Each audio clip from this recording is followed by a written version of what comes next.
Hello everyone, good evening. Today we are starting our webinar which titled From Origin of Life to Circular Bioeconomy, the Bio-Based Industrial Revolution. Today we will speak about biotechnology mostly, how it can change our life and our environment. And today we have very outstanding speakers. I want to present them first.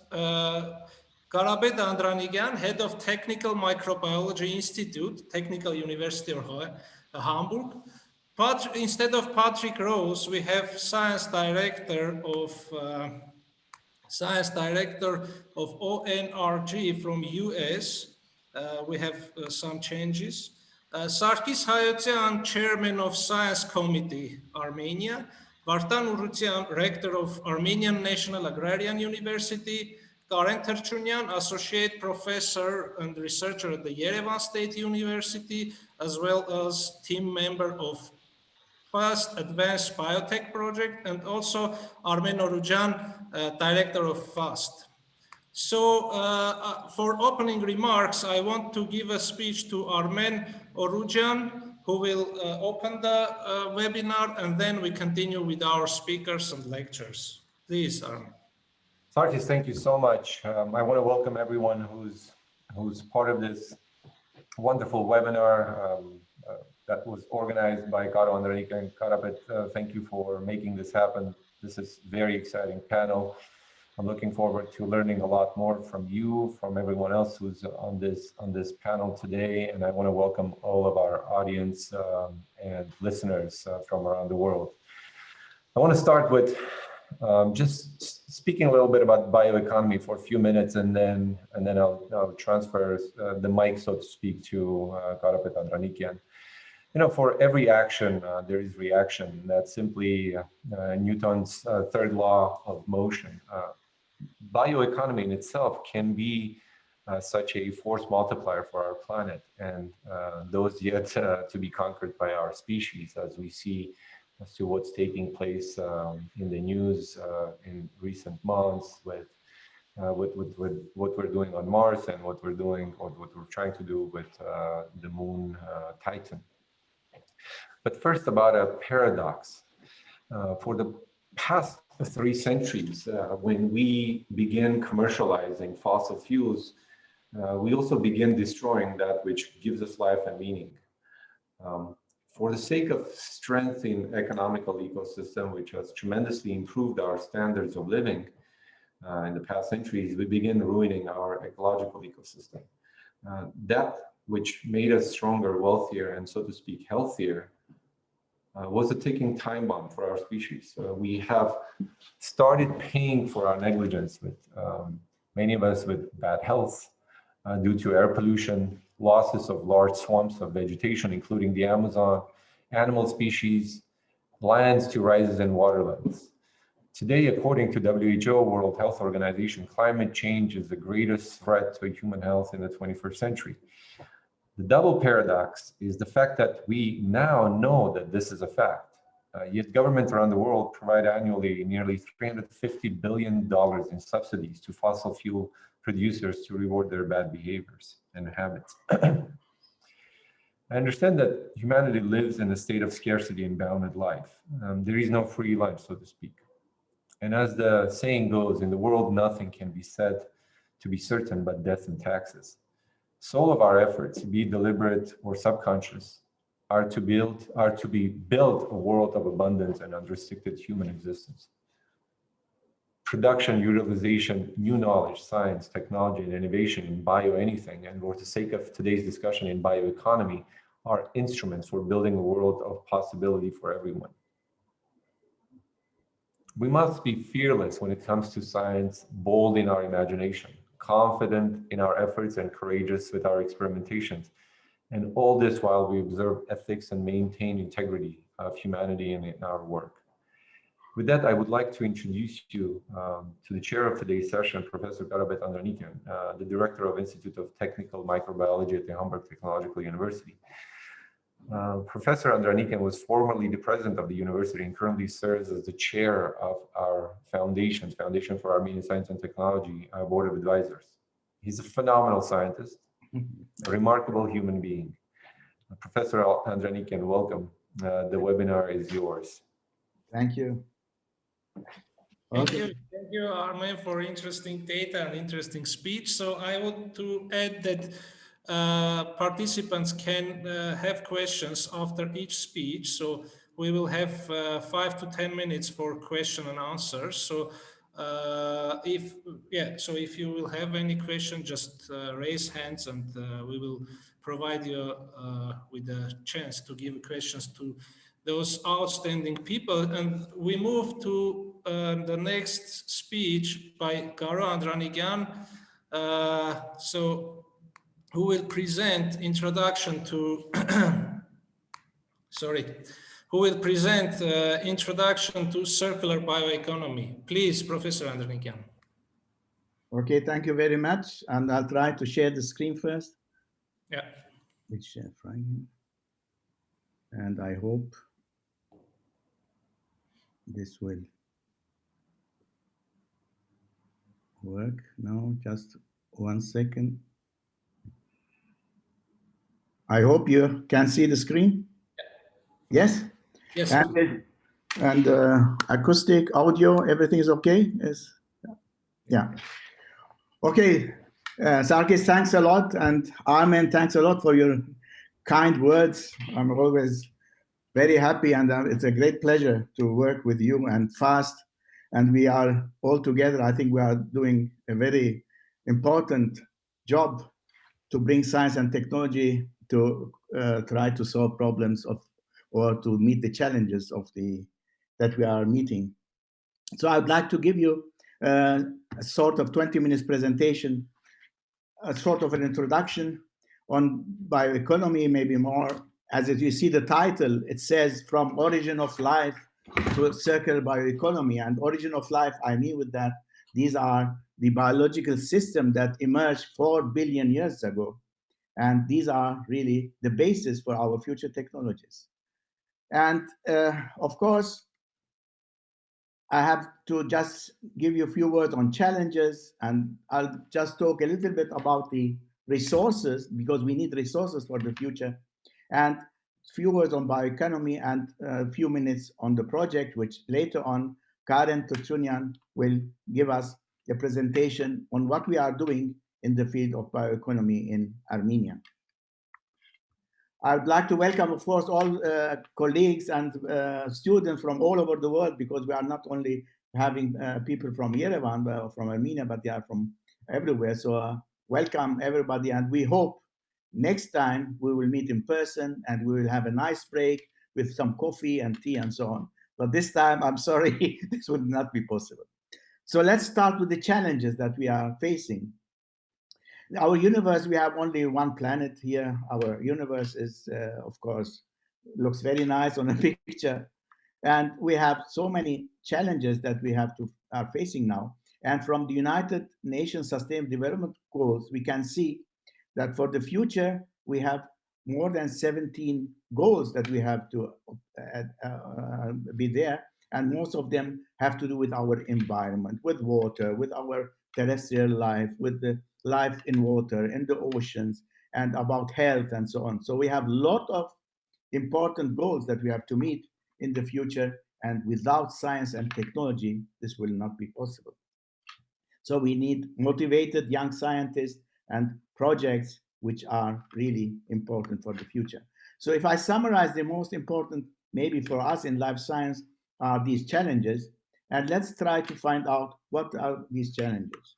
The first one, as you see, the temperature, our environment, the surface. If you see the latest development in the 100 years, 1900 to 2000 or something like that, we have influenced our planet dramatically with carbon dioxide, with methane, with the temperature, and this has consequences. This will not be just like that. In so short time, we are changing a lot, and maybe this is one of the reasons we have to be very, very fast in order to meet these challenges. And as I said, the surface temperature is increasing, and this is a fact. And we can only solve such problems with science and technology. What are other challenges that we important? Our population of course, the number of population in the last 100 years, of course, is dramatically increasing from 6 to 9 billion. It will be in the near future. And this means we need more resources, we need more efficient systems, and so on. So this is also a big challenge that we have to meet. So this is the growing. If you see our the plan of our planet, Africa, United States, and what will happen in the next years if we grow as the population grows, as we see. So you will have in Africa the population will explode, in Asia and so on. But you see Europe, North America, South America, the number is not increasing. So mostly is increasing in these countries. So we have to do something in order to find resources for these populations. And this means resources, energy, and we need, of course, some resources to use them not only as energy, also as product for society, food, and so on. So, and you see also the development in water use, in fertilizer consumption, in energy use in the last 50 years. It's dramatic. And it is really not so easy, maybe it is for our ecosystem, it's not so easy to cope with these changes. So we have to do something, and we have a big chance, it's a big opportunity because we have good scientists, we have good science, and things are developing so dramatically that we can solve many problems if we work together. So the problem is oil, the resources. In the past 100 years, there were a lot of oil, and which countries are utilizing oil as North America. You see that the map looked dramatic. Europe and Asia, Japan, and you're using most of the resources, oil consumption. And you see Africa is not using at all, or very little, of course, and South America. So this means we have millions of years produced crude oil and so on, and these resources will be utilized within 100 or 200 years. And this is dramatic. What about the future generation? Where we are going to get other resources? So crude oil will be not a choice for the future. So we have to look for something else. And this reason, bio is a magical word that we need for the future. Otherwise, we have no resources or less resources. So you can see the development in the future. Crude oil will 2050 or 2100 will be used mostly and utilized. Atomic energy is not an option, at least in Germany. It's not important anymore because of the securities. So we need something else. So this is the word bioeconomy. What is happening is one of the challenges is the digitalization. This is, of course, a big opportunity for us to use this technology to be faster and to find resources that can be utilized more efficiently. And the digitalization is developing dramatically. If you see what happened in the last years, you used to go to get videos from a shop, or you go for a travel agency. Nobody goes travel agency now. CDs, encyclopedia. Who is reading an encyclopedia nowadays? Nobody. Or Google and so on. Also Kodak films, transportation, trains, also health, dramatically changing due to digitalization, and also law and all these regulations, and also machines, machine learning. All these things are dramatically changed due to digitalization. So I think there's also a big challenge how to use these technologies also for agriculture and so on. So this means for life science, what does this mean? With digitalization, we are getting billions and billions of information from biological system. This is called genome sequencing. And there are 151 genomes have been sequenced so far. And then you can get billions of data on interesting microorganisms, enzymes, processes, reactions, and so on. So this is really dramatic, but the problem is we have, of course, a lot of information, but the ability to utilize is not so good. So we have a big gap, and this is a flood of information that we have to use for future development, but it's a big opportunity, for bioeconomy. So what are the resources? If we continue like this, what we are doing so far with the utilization of energy and these things, we need 5 planets. This has been, of course, calculated. And this is not so easy. You can't make copy paste of our planet. So this is a problem. So this means we have to do something. I mean, we can't have other planets, other resources. So what are these resources? Biomass is a good resource, meaning plant material everywhere. We have waste. We have a lot of material that can be utilized for the production of very interesting products for human beings. And this is called biomass. It's on the planet, but it's also in the oceans. We have a lot of biomass, and this could be, or is at least, an important resource for the future. So these are different resources that we have, that we can utilize. And for example, if you start in the beginning zero, there is, for example, kitchen, food, and so on. There are so many vegetables, ton-wise, are thrown away. If you take mice, different plants, starch, if you take, let's say, trees, cellulose, lignocellulose, these are so many interesting biomass that are available on our planet. And the third one, or the fourth one, is aquatic biomass. These are algae, which is ton-wise is present in the oceans. So, but so far we don't have really efficient system to utilize these things because we were dependent on crude oil. But now there's no other chance. We have to go to these biomasses. So as you see, the cellulose on our planet, you can see a lot of trees, a lot of interesting sugars are present in this wood. If you take a wood or a mice or anything else, and a lot of things are available there which can be used, and they are available because we have sun. As long as we have sun, we have interesting products. So aquatic biomass in the oceans, as I said, you have so many interesting brown algae, red algae, green algae, seaweed, all that can be used.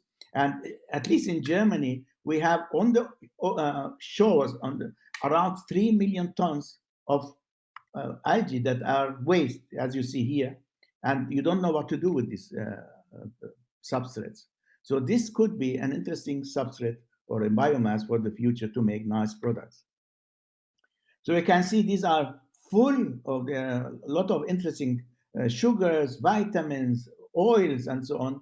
It's a sort of a refinery, actually, but we have to take everything out of them and develop biotechnological processes. And this is the reason we do bioeconomy. So we have feedstocks, all different substrates are available. This can be converted to sugars, to products, to polymers, to plastic, bioplastic, and so on. But for this, you need biological systems, microorganisms, enzymes that we have a lot on our planet. So we have to develop these technologies. The problem is the oil industry has been developed in the last 100 years, and it's of course well developed so far. And we are now, by bio-based industry, we are still in the beginning. So there's a big challenge. And this is the reason we would like to also be part of these activities for the future. So this, you see that we are would like to exploit biological systems, but at the same time to make, of course, products, which means economy. We have to make money, we have to industry to be developed. So actually the bioeconomy is production, utilization of biological resources for and the production of important products, and the economic sector should be developed and it should be sustainable. We should avoid waste, and this is the bioeconomy actually. So bioeconomy is not only science. So we are doing the science, but we need economy, we need ecology, we need agriculture, we need forestry, fishery, waste management, but also technology, logistics, supply chain, sustainability. So it's a multidisciplinary project. And this is the reason we need a very interdisciplinary work with young scientists who are open. We cannot only bring biologists and chemists and so on. We need more. So this is the reason it's a big challenge for all of us, and we are sure that we will be able to produce nice products in energy, textile, agriculture, pharmaceuticals from plant material. So this is just simple slide showing us that we cannot only use our substrates or our resources and only make products and pollution. On the right side, we should recycle, reuse, and so on. And this is a mindset. This will be changed. Otherwise, we cannot have a circular economy. So it should be circular. So you see, there is a great demand for project activities in the field of biotechnology, aiming at reducing, of course, waste and utilizing the best substrates for our society. So since we are saying we'd like to start from origin of life, this means we have to explore the biodiversity of nature. And these are small microbes that you cannot see, but they are full on our planet. And we only know 1% of microorganisms that are available on our planet. So 99% are still swimming everywhere or sitting on a rock or somewhere or in a hot spring. So our aim is, of course, try to take samples from interesting environments, find microbes, and bring microbes to the lab. And these microbes can be then studied in detail with bioinformatics and so on. So I'd like to show you some places where you can go there and find microbes. This is, for example, let's see. There. You can see for example, in extreme environments, you can find a lot of interesting microbes which are really active, and they're producing nice products, enzymes, which can be used to convert our biomass to high-value products. And this is the strategy that we follow. We try to find a very interesting biological system from our planet, to bring them to the lab, to make processes and make them applicable, and try to make products for all different sectors. And for example, you can go also to hot springs in Costa Rica. You can see how to take a sample. It is not so easy. And in such hot environments, there are microbes, and they are living, and even in boiling water. And this is, of course, a way to find robust microorganisms and robust enzyme systems that can be utilized by the industry.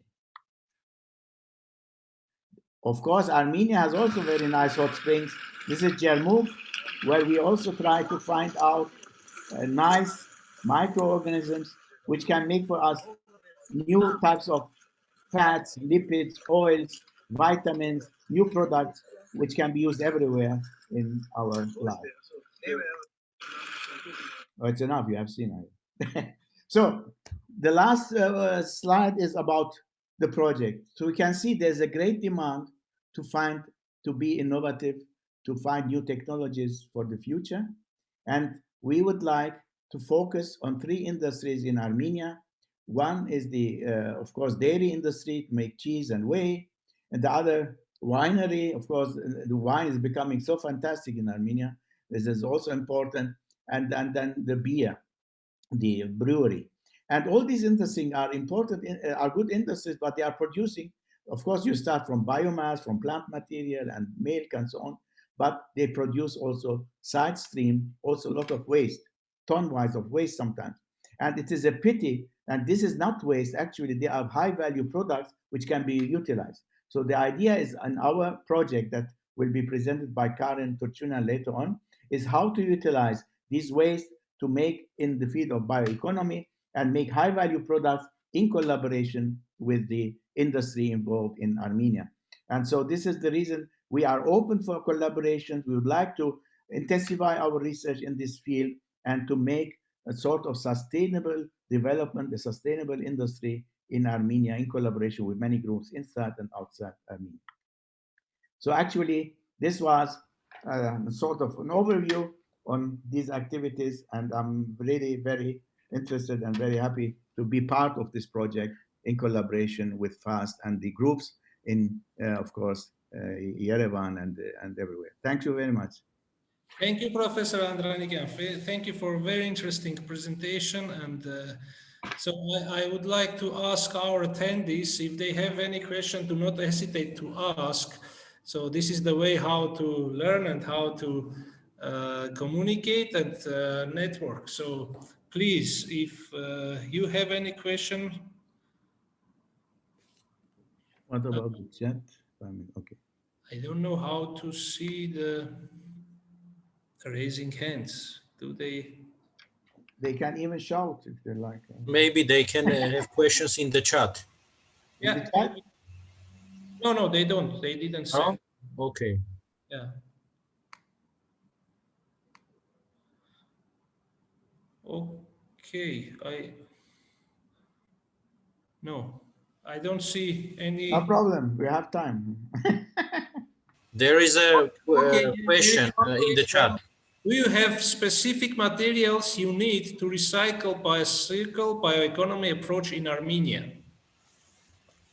It's about some specific materials if we need to recycle by a circle bioeconomy approach in Armenia. Could you please ask your question not to write, maybe we get the point better.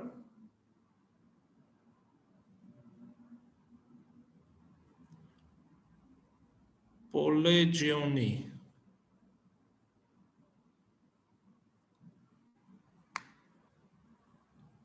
No, they can't talk. Oh, sorry. We didn't give them chance to talk, but anyway. But I have a question here from Aram Adurian. I think so. There's one question, yeah. Professor Andranigyan, discovery is protectable by patents so that they later can be commercialized. Yeah, it is, of course, all. If you find, let's say, a new enzyme or a special enzyme that can be used in detergent industry or anywhere, so it should be patented. So the patenting and technology transfer is extremely important to ensure that you can run or you can use this enzyme or microorganism for these applications. However, if you have isolated, for example, a microorganism from Armenia, you should discuss to negotiate with Armenia regarding the future development of if they are commercialized and so on. So this is extremely important aspect, and this is also important that we have maybe scientists which are also trained in the field of patenting, and because this is also a very important issue. And biological system can be patented, and they should be, of course, patented, and then you should always describe what is the reason for patenting such an enzyme and an organism. You have to have an application. Professor Andranigyan, I wrote you the other question, which. What is the other question? Tell me. How the specific materials we need. What specific materials? Actually, I did not get the point, but the question is like this. Do you have specific materials you need to recycle by a circle bioeconomy approach in Armenia? Yeah, in some cases you have material means you have the tools for this recycling. It depends on the process. But in some cases you can buy these tools. For example, you can buy some enzymes and so on, which are already available. But in some cases you don't find the enzymes that are suitable for a special application. So you have to look for that enzyme yourself. So you have to go to the environment or to find out what types of enzymes are available. So you can use bioinformatics and so on in order to find specific enzymes. But in general, you can even try with the already known enzyme to develop a process to run, to degrade and reutilize things. But in some cases it doesn't work, so you have to find new biological system and technologies. This is the reason we need a lot of research in this field. So it is not simple, but it's very important. Yeah, our attendee just gave some clarification that meaning sludge, lignin, and other stuff. So I guess you answered the question. Yeah, because for example, lignin is very complicated substrate. Starch is easier, and for lignin we have to search for new enzymes for lignin. But this is available. Our nature has so many interesting products and enzymes, but you have only to ask the right question to get the right answer. So the screening technology is important. So we have another question. Did Armenia sign the Kyoto Protocol for the exploitation of natural resources? I'm not sure about if we have to ask to make sure if this has been signed. Usually, most of the nations have signed this Kyoto Protocol, and this is important if you sign it, so you ensure that if you have resources from your country, you get advantage of that. This is a sort of collaboration, and this is you cannot patent as long as you don't have this agreement. So this is new. I mean, the last years. Yeah. If some of our speakers have answers to this question, so they can answer maybe now. If not, Yes, it's an easily Googleable question, so yeah, the answer is there. Armenia, yes, I have signed the Kyoto Protocol. Okay, so that's no problem. Great, great. Thank you, Sarkis. Okay, so okay. So here is also again question about regulations. What are the regulations on transporting the samples you collect in different parts of the world? How easy it is to import the microbes to Germany, for example? You put them in a nice box, and you write biological material on it, and then you get a paper from the government or the office. For example, we are on the Azores Island. We did also that, so you can get a sample, work with the labs there, and then the authorities, they give you a permission to transfer it. And there are different ways to transfer. If you have to keep it cold, it costs a lot of money. If it is just simple without temperature control, it's easier. So, but this is possible. This is normal because they are not so dangerous. Yeah.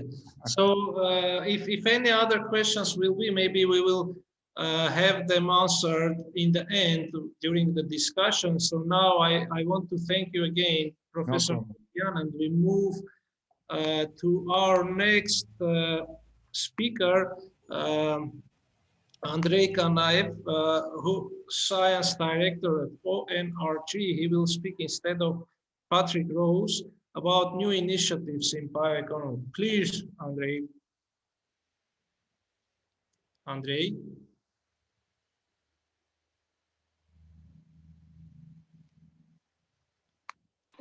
I'm unmuting myself. Just a second. Yep. Oh, okay, great. Thank you. All right.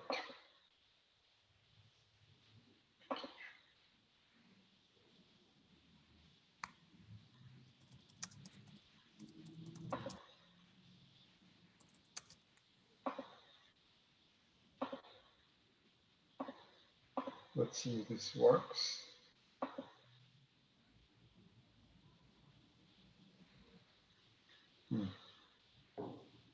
Just a second, I'll try again because Yeah. a little bit.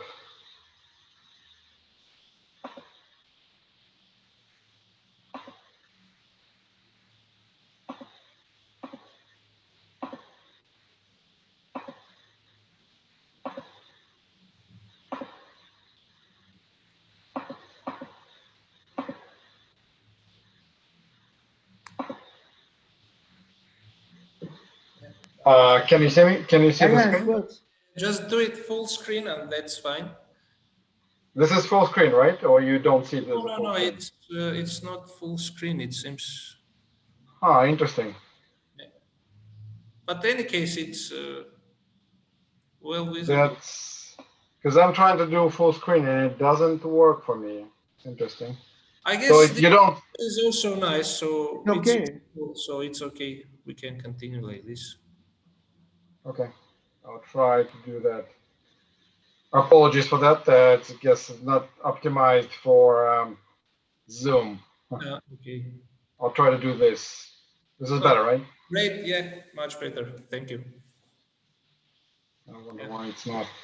So first of all, apologies. Patrick had a medical issue, so I apologize that he cannot present what he promised to present.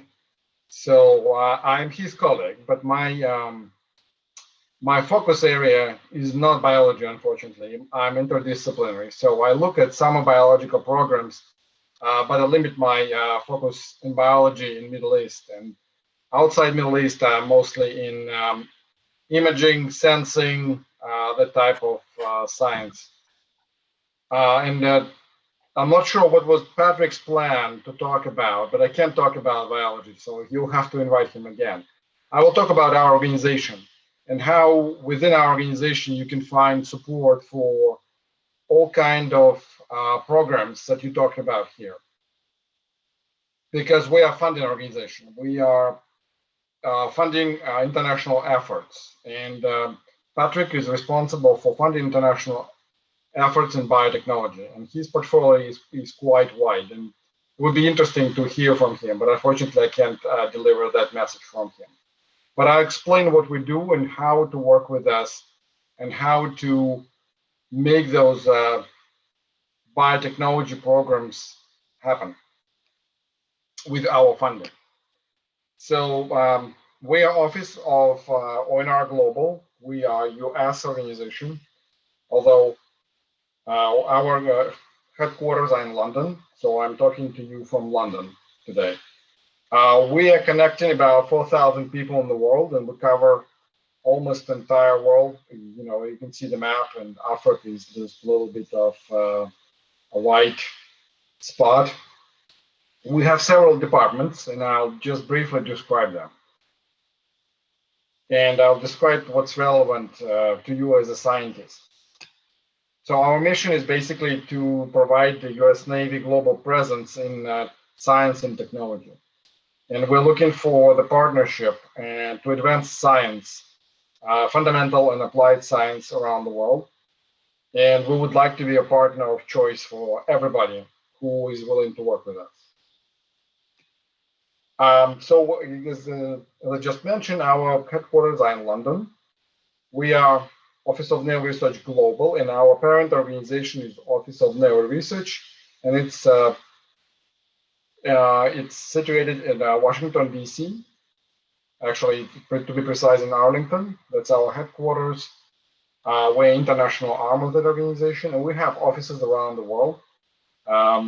We have office in Europe, additional office in Prague. We have office in Singapore, Australia, Brazil, and Chile. Science, so we have 24 science directors. Patrick is one of us. Actually, we're less than 24, but we'll cover all the world, all the geographical locations around the world, as well as entire scope of science, starting with biotechnology, chemistry, physics, and so on. We have several departments, and the most interesting department is, of course, ours, which we call international science. We, as a science directors, we're looking for the most advanced technologies in the world. And we're looking for the horizons at up to 30, maybe even 50 years. We're looking at emerging technology, emerging fields of science that haven't been even founded yet, if you wish. And if you have an idea how to found a new direction in science, we're definitely your partner. We're funding the program which we call Blue Sky. It's high risk, high payoff programs. And we are connecting academia and government labs across the world to the US scientists that work with the Navy. In addition to our department, we have other departments which are closer to the US fleet, and they are called, you can see some examples here, science advisors. Those guys are working to transfer the technology to the fleet. We have international engagements or partnership agreements. We have 3 other departments which are also close to transfer of particular technologies to US Navy. This is experimentation analysis and tax solutions. And we also have foreign comparative testing. So this, I'll go through this briefly. And so we coming to our motivation. So our motivation is that if we develop science in the world, and biotech is one of the focus areas that we are working with, we basically want to define, discover, and develop. We want to design new technologies. We want to discover what's already been done. And we want to develop this to help to transform the world. And our current, you might be very well aware that our new administration in the White House is now very supportive of the climate goals, and biotech can be a very big help in that. So we would be happy, and we would be happy to receive proposals on this topic and to work with our international partners. Our focus areas are wide again. The most important for this audience, of course, is human performance. And you can see that actually in the whole area, focus areas of science field that cover entirely, the entire human knowledge, essentially. If you can look at it, what are we looking at? The human performance comes first in many, many areas. And I didn't specifically put it there. It's how our priorities work. And so, in addition to that, we are interested in renewable energy and a number of other areas you can find in our website. So I'm going fast, and this is the most interesting slide, I think, for everybody. This is the tools that are at our disposal, Patrick's and mine. And these are tools we can use to enable collaborations and partnership that you might be willing to participate in. The first of the tools, and I'll start from the top, is liaison visits that we have been doing very extensively before the COVID.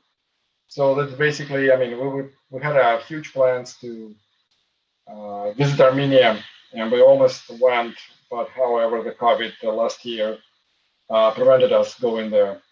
So in these liaison visits, we visit different academic institutions, laboratories, offices of some companies, and we meet people and we discover what they're working on, and we solicit white papers and proposals, and we suggest potential programs, and we offer help in building relationship with US counterparts. We are able to connect you not only Department of Defense researchers, but other government labs and other institutions that work with us in the US. So essentially through us, you can find, if you're interested in working with somebody in the US, you can most definitely find connections through us. Our then next tool is grants. We have different types of grants, and the easiest one and the less cumbersome and the one we are happy to use is Visiting Scientist Program. This is a program for international researchers such as you to visit US, and we would pay for this from this grant. Basically, where the visits we are looking for is visits of scientists who work with the US Navy or who are receiving grants with the US Navy. And the typical topic of this visit is either discussion of plans of collaboration, or seminars or lectures. There are different other things. Sometimes we even, one of my favorite is to fund somebody to go to one of the labs and do experiment together, for example. This is, I think, the best idea because the investment of relatively modest sum can result in very novel technology developed as a result of the experiment. Our next level of support, if you wish, would be a collaborative science program. In this program, we support workshops and conferences. And This works the following way. You submit a white paper to our office, for example, to me or Patrick, in a simple email, and you state that you think that this conference is interesting, it's international, it represents some novel program, and we can connect it usually to Navy interest, and we would fund that program. And the funds are, the grants are typically from $5,000 to $50,000 to support a conference. The next level of support is research grants. And this is our crown jewel of work. This allows us to attract the best scientists in the world to work with us. And I'll tell about this a little more. So we offer 1 to 3 year grants. The amount of support is from, say, $50,000 to $150,000. And we're looking for, again, high risk, high payoff research. We're looking for novel programs. We're looking for research that opens up new directions. We would like to invest in something that maybe everybody else is afraid to invest, because we have a vision, and you can convince us that this will work in the future. If we're talking about details, application to this grant starts again with a white paper. We would like you not to spend too much of your mental effort in terms of proposals, for example. We don't work like other funding organizations where you work on your proposal for months, you send it, and you never hear again. We work differently. You send us a white paper by email. Again, a white paper is completely free form. And the white paper, what we're looking for is a novelty. How your research opens up something that nobody thought of. And for that, we of course would like to see the comparison of your idea to the current state of the art. How much your proposed research advances state of the art. How much qualitative gain even there. And we're talking here as a fundamental science, fully open, fully publishable. And so, in addition to comparison to state of the art, we also would like to see exactly what you're proposing, research steps that make your idea plausible, that actually say that this idea can be realized. And of course, there are risks, and you can identify the risks. But we would like to see exactly and judge the scientific merit of your proposals. Well, and the one other important item in the proposals is, of course, relevance to our priorities. Biotechnology is definitely our priority, so this is quite easy to organize. And usually we can help you with that last item if you have some doubts, for example, of the potential application somewhere in the future. And so when you send that white paper to our office, we would send you a response. We would discuss this white paper among ourselves, and we would send the white paper to our headquarters and talk to program officers at ONR. In some cases, if we can't find connection to ONR, for example, we can go to DARPA, we can go to Air Force, our colleagues at Air Force, our colleagues at Office of Secretary of Defense. We can, in some cases, we've been talking to NIH, we can talk to NASA, and we can talk to NSF. And we like collaboration. Basically, what we're looking for is one of those organizations saying, yes, we're interested in those proposals. This white paper is actually interesting, and we will be funding together with you. And if somebody is interested, if we make somebody interested, these proposals almost certainly will be funded. Our proposals are typically very competitive, but they're also prestigious. And we invite everybody to work with us. And the process of evaluation, and it's less evaluation, more of a dialogue, can be from, say, 3-4 months to up to a year.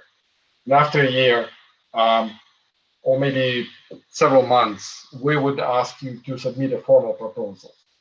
And formal proposals involve a little bit more of administrative work. You need to register. I will talk about it later briefly. You need to register. You need to fill out some forms. But this is when you fill out the proposals, there is a high chance that they will be funded. So our goal is to have a dialogue, but don't make any promises and don't make you work for nothing. And again, we would like to lessen the burden of application. And that makes us completely different than any funding agencies you might find in US or in Europe. And I'm sure there should be some questions about the research grants, and I'm finishing quite soon, and I will welcome those questions. Let's see, next slide. Again, we're working with many countries in the world. You can see all the countries that we've been funding for the last 5 years, for example.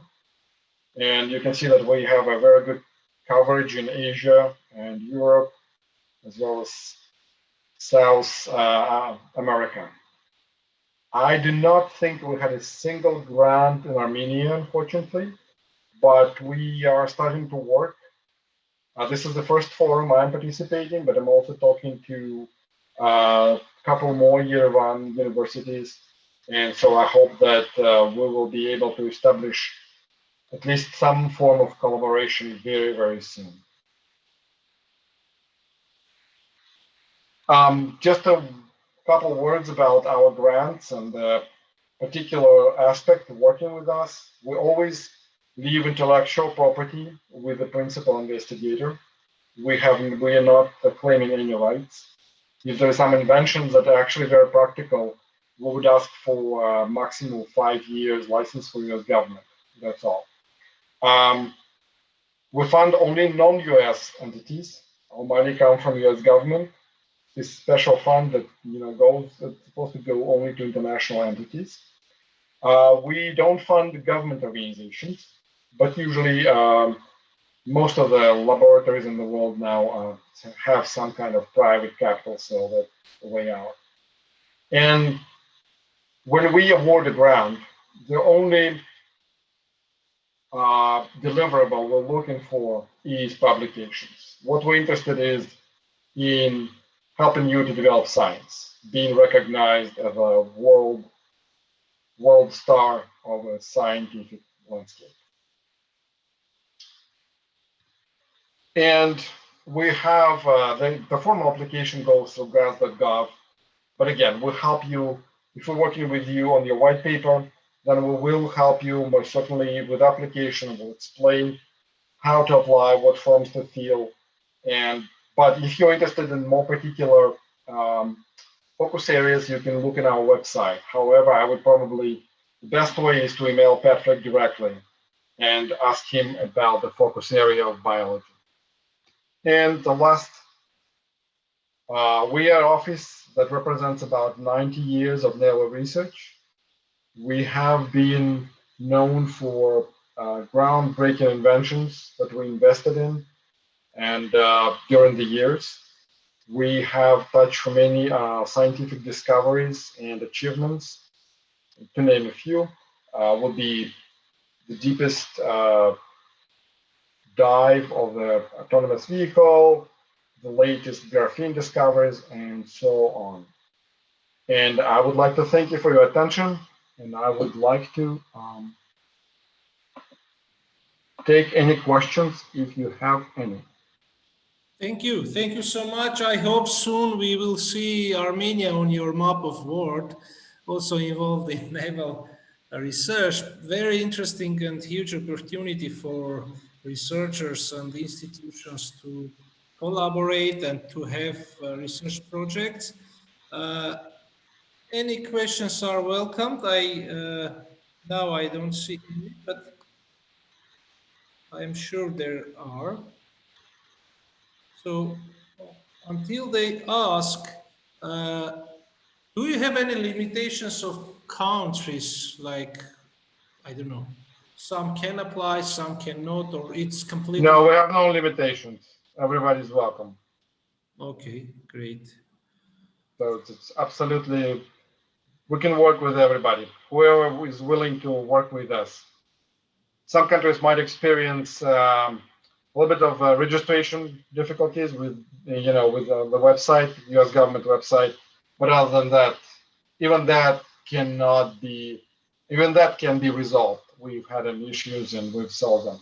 We are very, very flexible organization, and that's why we welcome everybody, and we're happy to work with any country. And also you mentioned that you do not work or you do not support any government organization. Just to say that many research institutions in Armenia are governmental kind of organizations.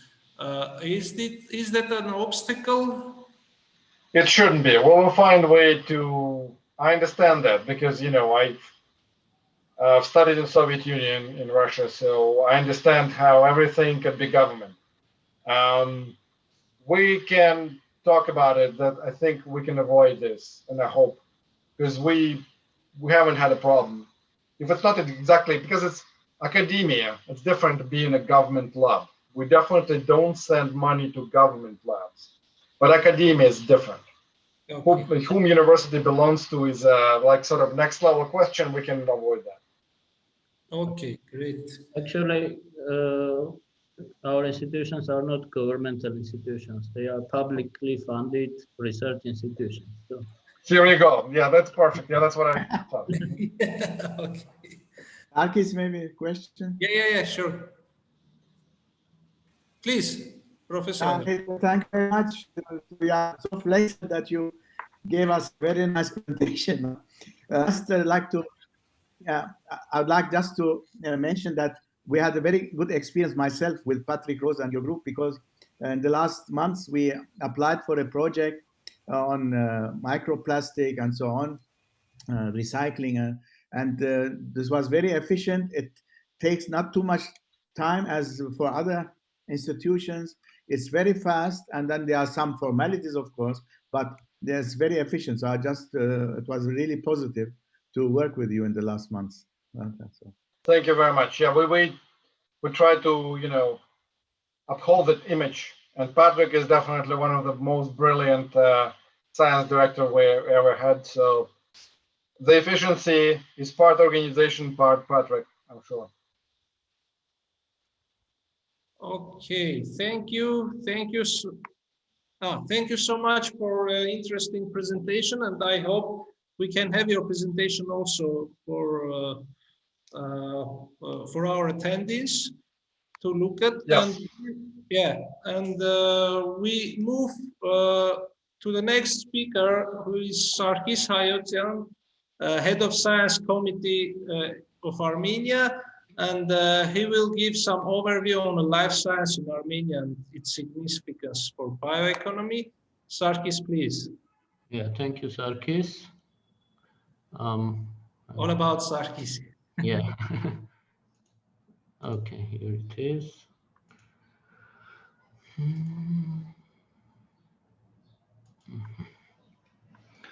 So yeah, as Sarkis mentioned, I'm Sarkis Hayotyan, Chairman of Science Committee of the Republic of Armenia. So I will try to give a short overview of the life science in Armenia, situation with life science in Armenia, and its significance to bioeconomy as much as I understand of it. So as for the performance of Armenia in various research areas, I am showing you the data obtained from the Web of Science, the biggest analytical service. So Armenia is traditionally strong in natural sciences, and the biggest part of the scientific publication, scientific output comes to the part of the natural sciences. And I'm showing you the results of the past 10 years, performance of the past 10 years. So the first comes the field of natural sciences. Second is the engineering and technology. Third place is medical and health sciences. Fifth is social sciences. Sixth in humanities, and fourth is sixth is agriculture. I'm mistaken with the numbers. So going into the natural sciences, the overview has this picture. So traditionally we are strong in physics and astronomy, which is in the first place. The second place comes to chemical sciences. Third place comes to biological sciences, then maths, earth and related environmental sciences, and computer and information sciences comes the last. I use the classification of OECD, so it's internationally recognized classification of research fields. So if the largest part from the physics and astronomy comes from the international big collaborations, which is this mainly CERN collaborations in Switzerland. So if we exclude it from the overview, we still have almost the same picture, but halved the amount for physics. Which comes to engineering and technology, where the environmental engineering and environmental biotechnology is placed. We have this kind of picture where electrical engineering comes first, material then, mechanical engineering, and the last, not last, but we have fourth place environmental engineering, which is in line with our topic, and fifth place is environmental biotechnology, which is also related to today's topic. I'm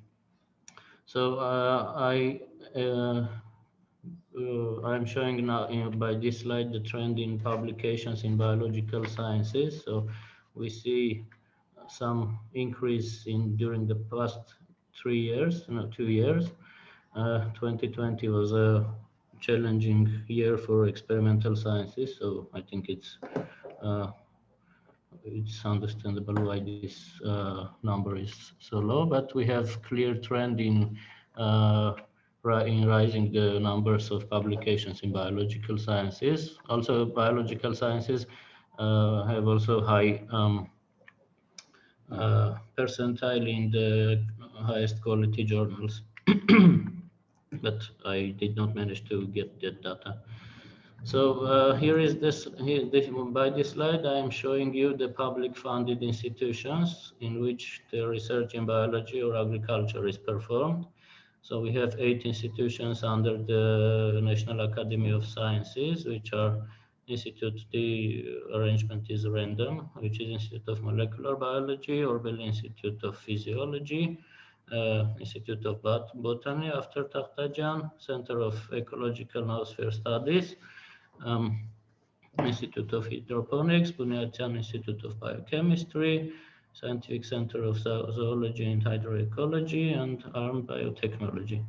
So a large portion of research in biology also is done in the Faculty of Biology at the Yerevan State University.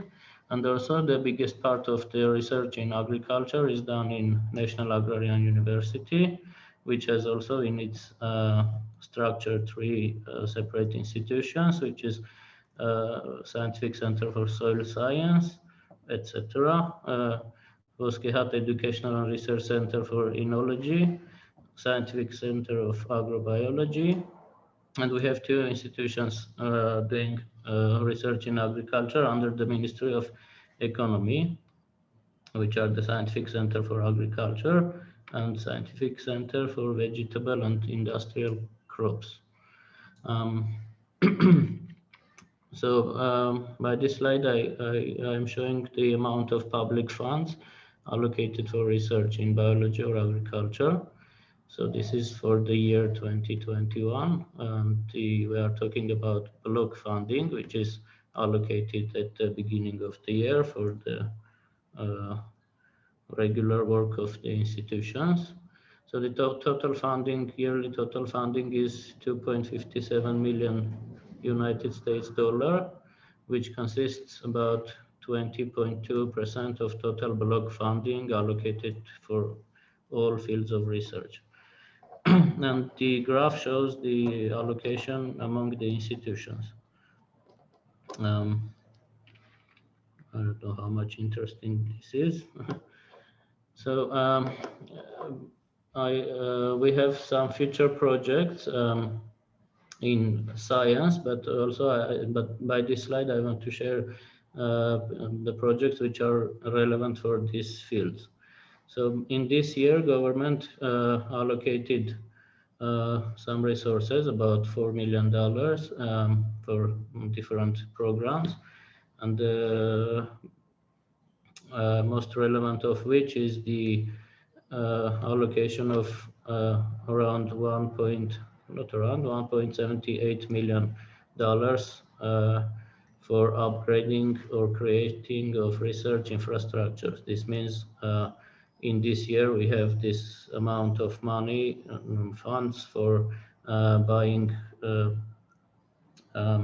expensive scientific apparatus, upgrading the existing research infrastructures, and we have proposed, and it is possible, to have $6.17 million in 2022, the next year, for similar projects, but with bigger vision, to say so maybe.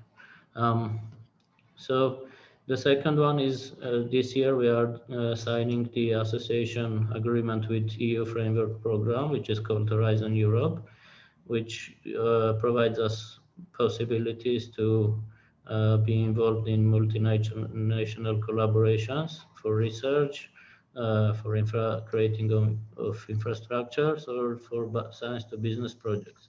They have also other frameworks, but those three are most relevant for us. So we have also the program for creation of centers of excellence and centers for collective use of scientific equipment. So which means that which will enhance the interinstitutional and interdisciplinary collaboration, and by having the centers with expensive scientific instruments will improve the quality of research, especially in biology, especially in experimental disciplines.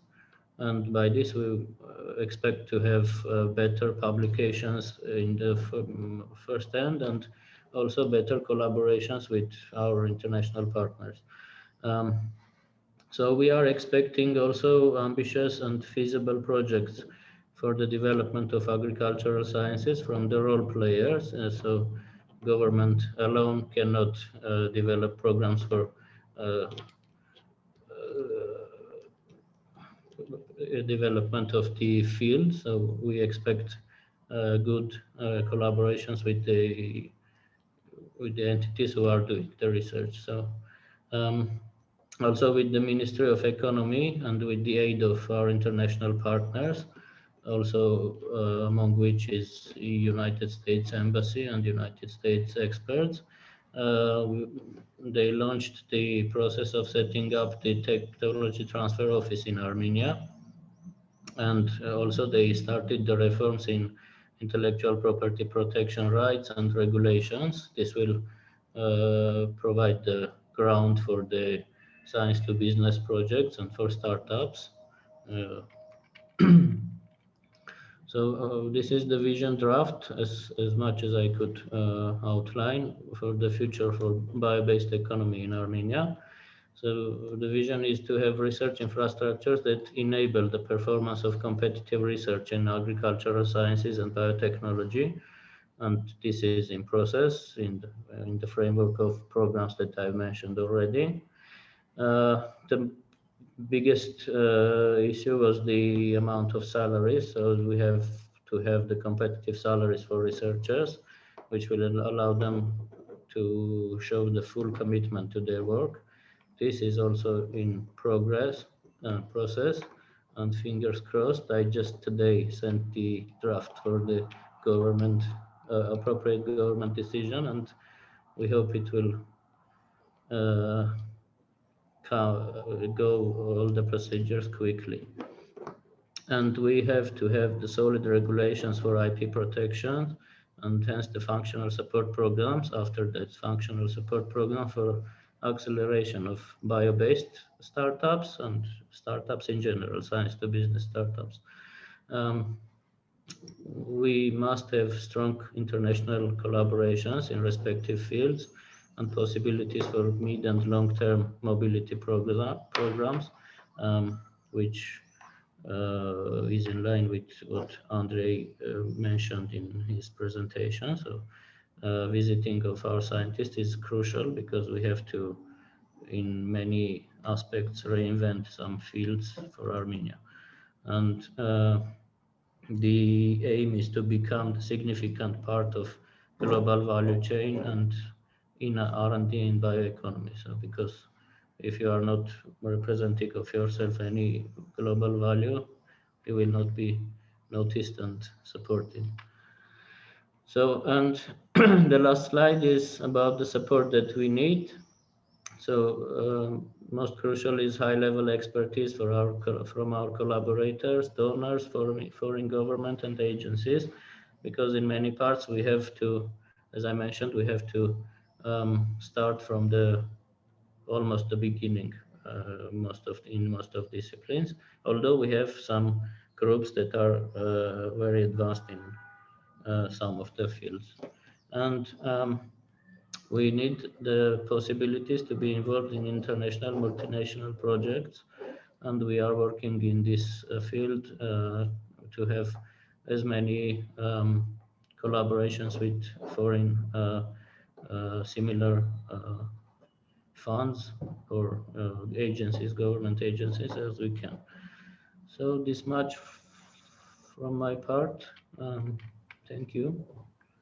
Thank you, Sarkis, for interesting data, and I really hope your expectations will be doubled or tripled, or I don't know. So we have time for questions. Please, if someone have questions, please write in the chat. And from panelists, if you have any question, also you are welcome to discuss.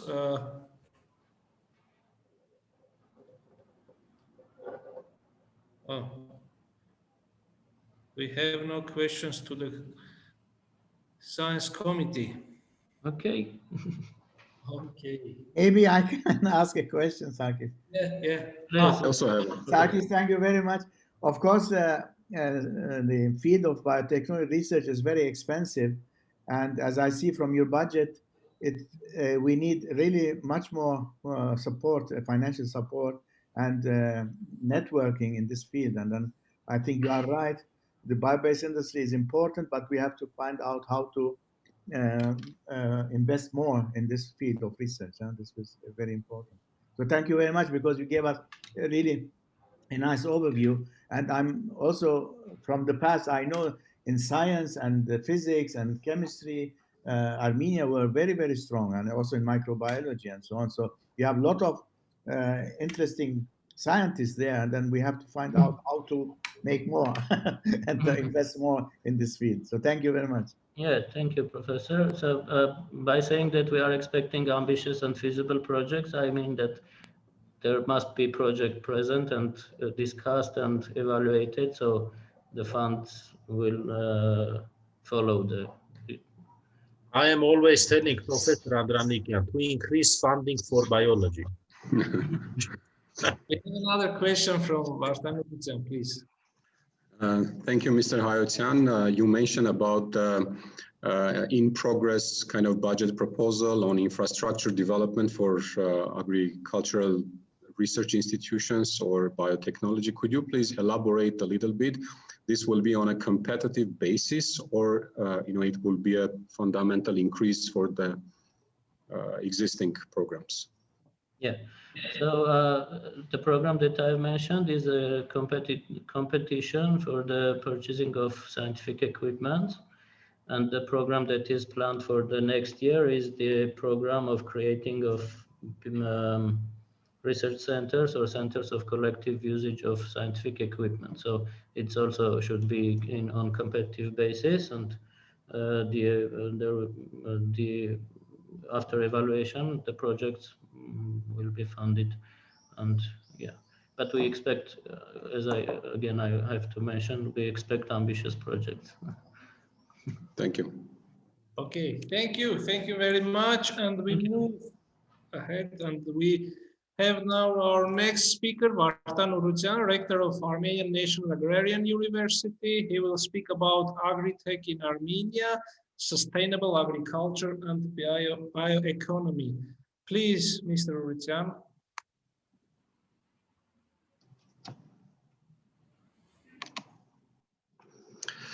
Thank you, Sarkis. First of all, I would like to thank FAST Foundation and Professor Andronikian for this opportunity, and many thanks all speakers and for their interesting presentation. I would like to bring some highlights on what's going on in the Armenian agriculture and what's the development potential in the context of circular bioeconomy. Agriculture plays a very important role in the Armenian economy, and it comprises about 13% of the GDP, and about 53% goes to the animal husbandry, and 47% the crop production sector is contributing. This is a nice picture. It's in Armenia. That's the Arpa Valley in Vayos Dzor. It's gorgeous.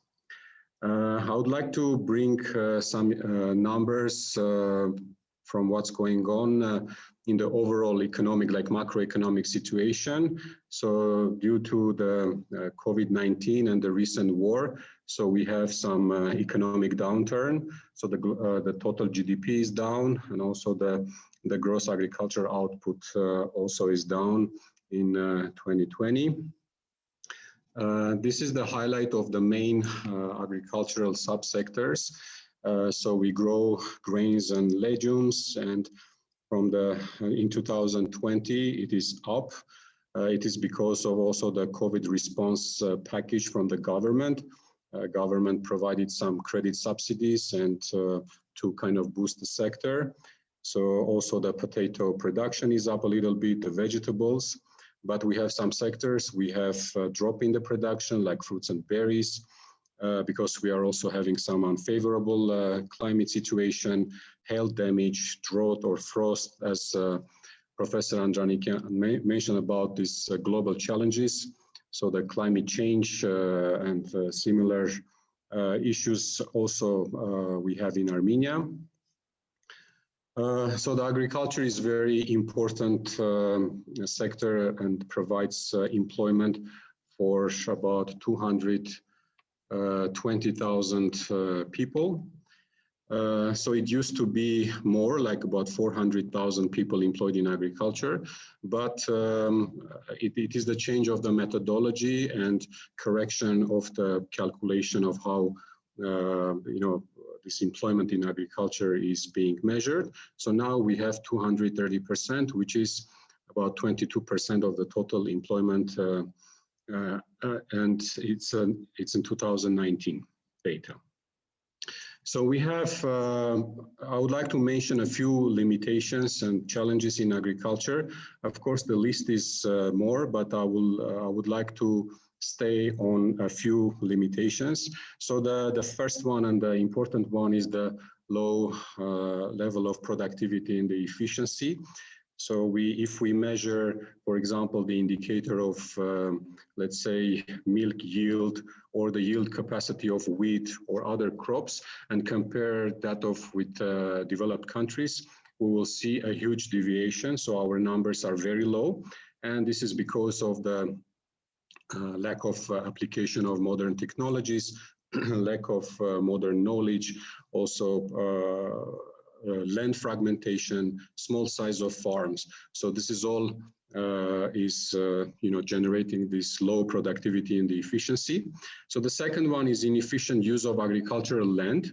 I have a special slide for that. I will talk about that a bit later. So the third one, I would like to talk about a large-scale application of traditional methods and technologies of agricultural activities. So here, mostly our farmers are using conventional, traditional methods. Again, there is a lack of funding and lack of knowledge and expertise of using these modern technologies, modern equipment and tractors for agriculture. And mostly we have traditional methods and traditional applications in agriculture. Next one is a low level of technical re-equipment and upgrade. Also, I have another slide for that to show that we have a very poor agricultural machinery system and equipment and tractors in Armenia. And so there is like the most of this agricultural equipment fleet, 95% of that is age is more than like 15, 20 years. So the another one is poorly developed infrastructures.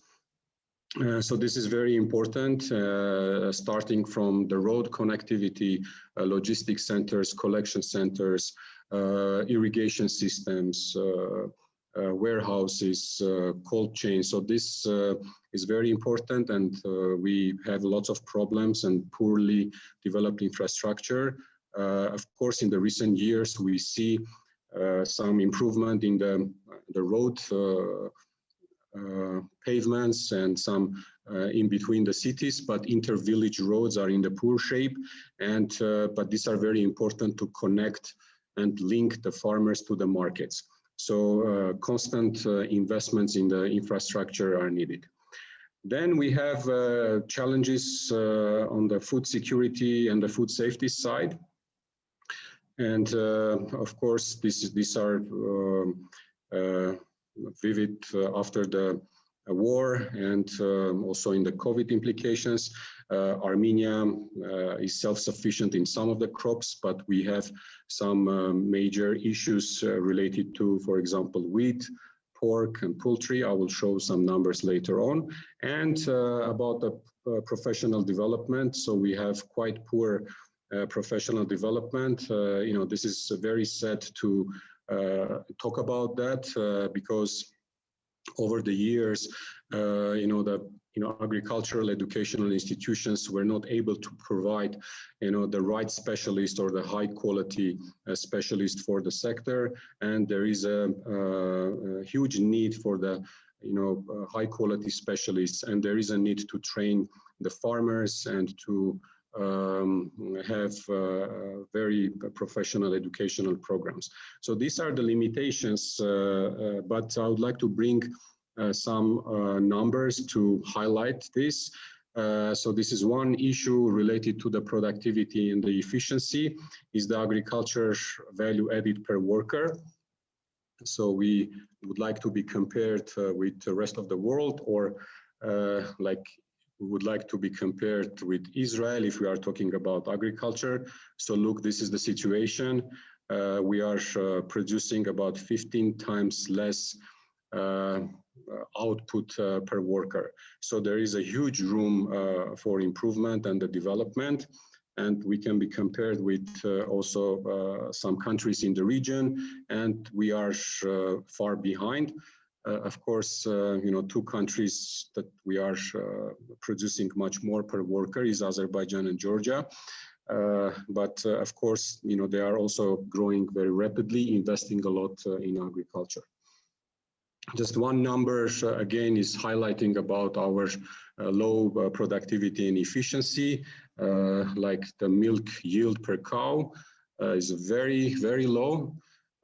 This can be compared the yield of goats in the US. So our cows are producing almost the same as the goats in Europe or US. There is a slight improvement over the years as we had some government programs to improve the genetics and import some purebred cows. This is improved, but overall we have a huge room still to be developed.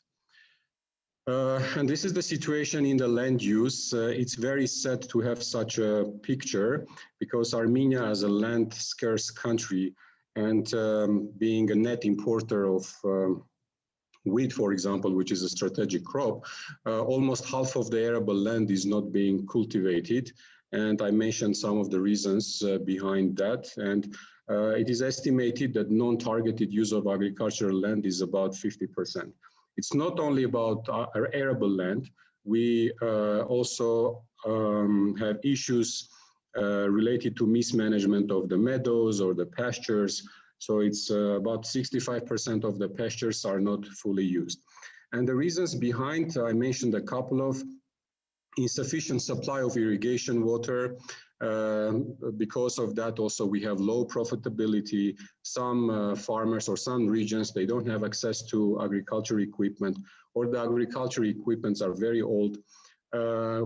So we have lots of landowners or land users, who are absent, or basically the landowners are in migrant work, so they are not in the country, or they are seeking employment in other countries, becoming migrant workers, and they are not cultivating.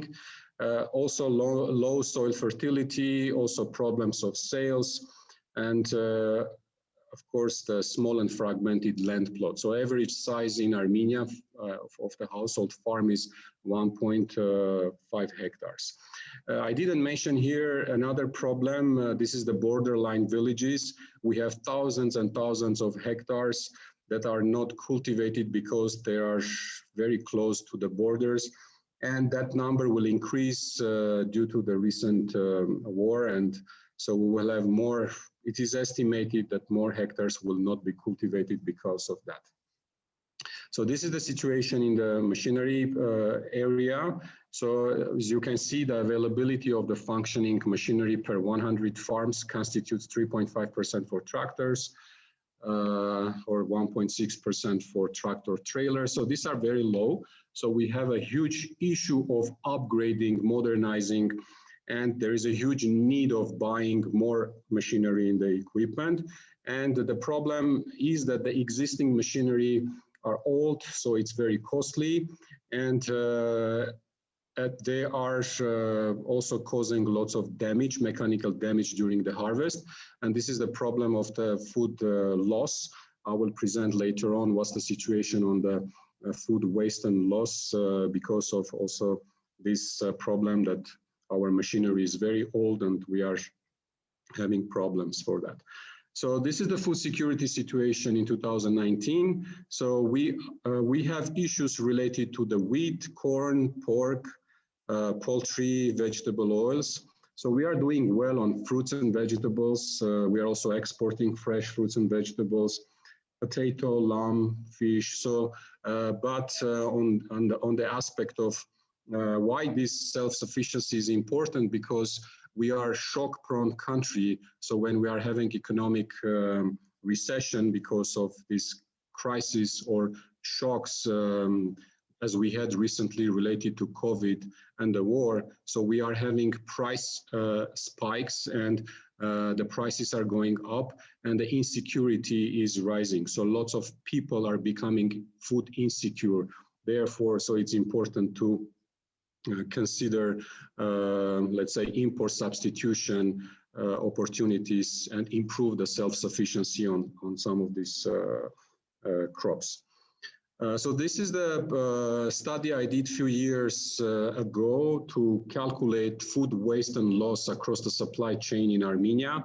I took a couple of supply chains like wheat, potato, tomatoes, apples, and milk.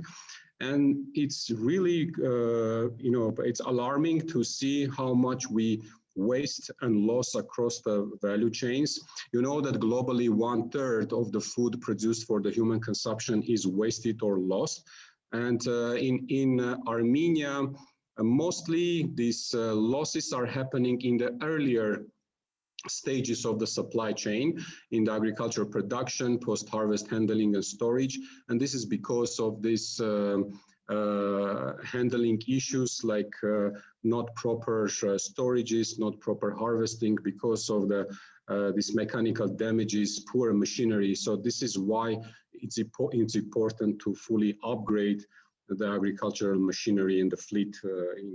So I have some numbers calculated. So we are net importer of wheat, and just imagine across the value chain, we are losing every year 128,000 tons of wheat.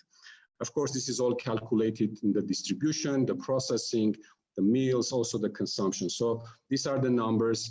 Again, there is a huge room for improvement and development to prevent waste and loss. And of course, the consumer behavior, shopping behavior is also very important.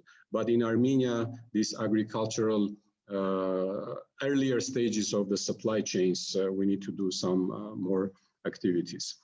It is obvious that there is a considerable unused potential in the Armenian agriculture and the food industry. And for that, it's very important to have enabling environment and strategy and some, of course, investment. I bring the priority areas in Armenia related to the agricultural development. So this is the 7 priorities mentioned, and these are very important priorities. The first one is agricultural competitiveness and enhanced efficiency. As you have seen, we have a huge issue related to the productivity and efficiency. So this is a very important priority. So ensure food safety. So this is very important to increase the competitiveness of our agribusiness sector, both for the domestic market and the export market. Unfortunately, it's very hard to guarantee that across the whole chain we have quality and the safe food. Regular or continuous improvements are needed to develop the food safety systems. The third one is food security in the nutrition. And the fourth is increase export possibilities. So we should not concentrate on, let's say, Eurasian markets. So the export geography should increase. And also we have to find ways to increase export in other countries like Gulf, Arabic states, so in similar countries. The fifth one is institutional and human capacity. This is very important. For such ambitious goals, we need to have the right human resources. The sixth one is sustainable rural development. And the seventh one, for the first time, is we have the promotion of digital agriculture and technology innovation. Of course, we have a detailed action plan.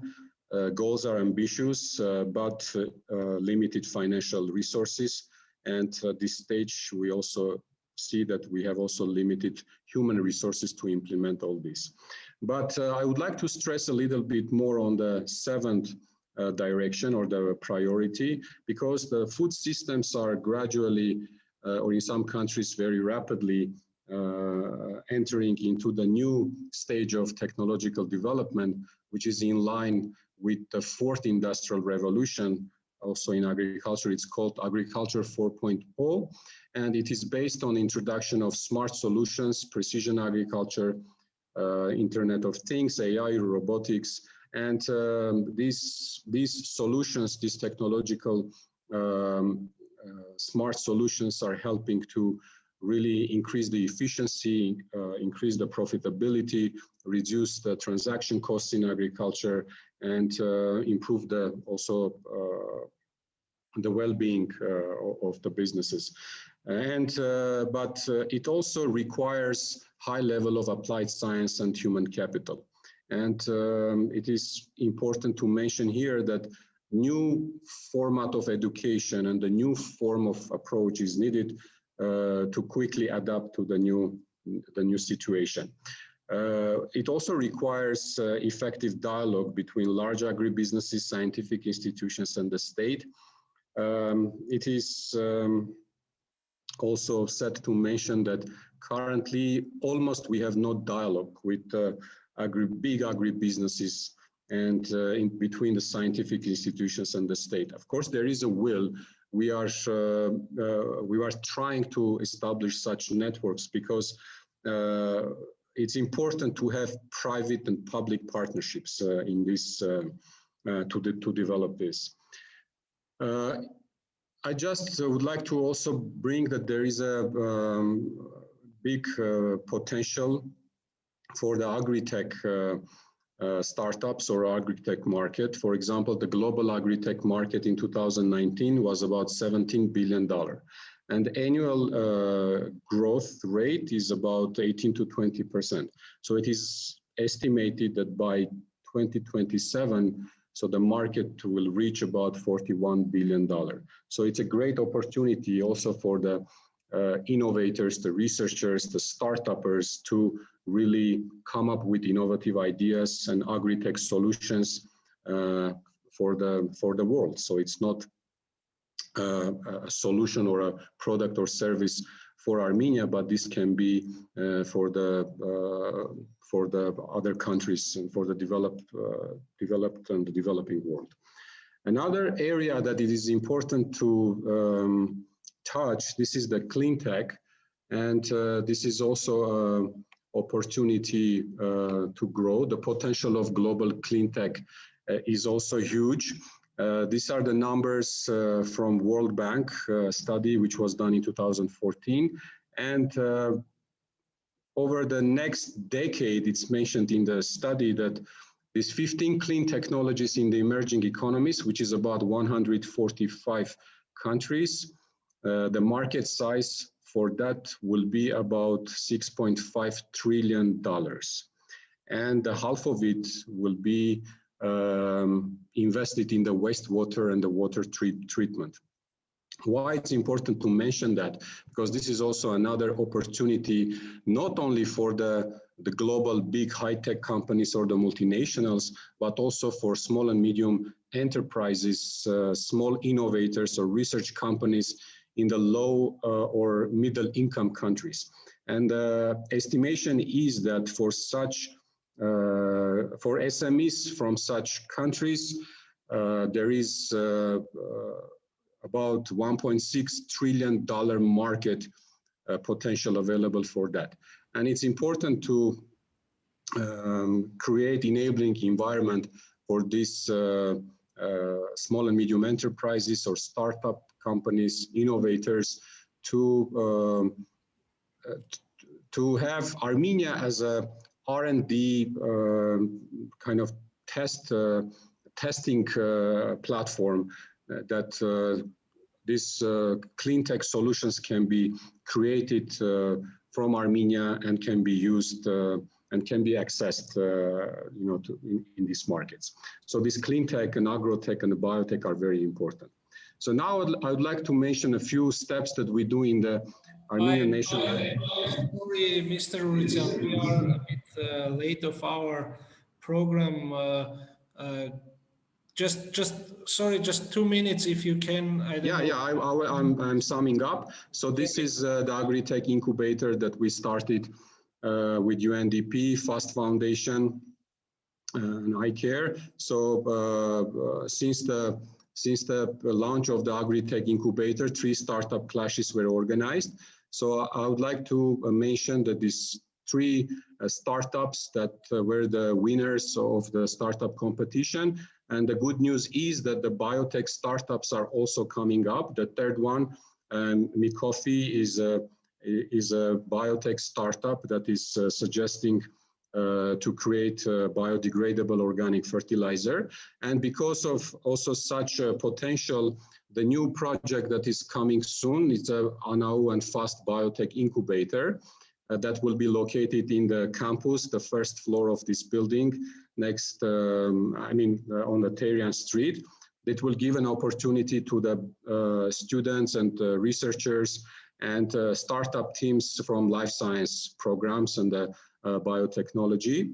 These are a couple of programs that we have new master's program in the Armenian Agrarian University that is touching circular bioeconomy, sustainable agriculture, organic agriculture, and tomorrow we are testing our new drones that will be applied in our precision agriculture master's program. There are some elements that we are also trying to use circular bioeconomy in our programs. This is just one project that we will do jointly with USAID and iCare in our innovative AgriCamp project. Soon also we are planning to establish a biomass pelleting plant because in our experimental fields we are having lots of industrial and agricultural waste, and we believe that a pelleting plant producing fertilizers also will be very good opportunity. And our vision is to become an agro-technological educational and research excellence center, and we step by step are going towards that. And hopefully we will have a very good contribution for the sector's development. Thank you. Oh, thank you so much. Thank you for interesting presentation. And the last part was particularly interesting, mostly related to our projects, also to biotech and development in Armenia. I would leave the question part in the end to the discussion as we were a bit over the timeline. So I will move to the next speaker, and then after that, when we have discussions, all the attendees will have chance to give questions. I am sorry, Mr. Uruzian, for this.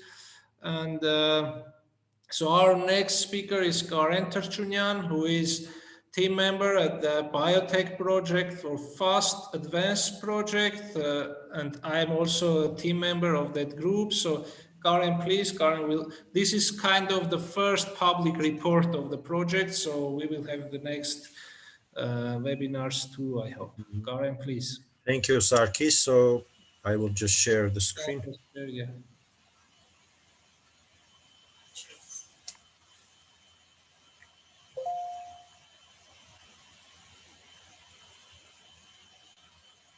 Is it okay? You see the screen, yeah? Yeah, fine. Okay.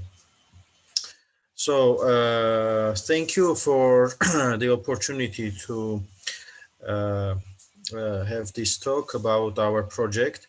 So as Sarkis mentioned, this is our first public initiative about giving some information what we are doing, why this project is important for Armenia, and what is our main goals. As you see, we are trying to develop bio-based technologies for promoting circular economy in Armenia.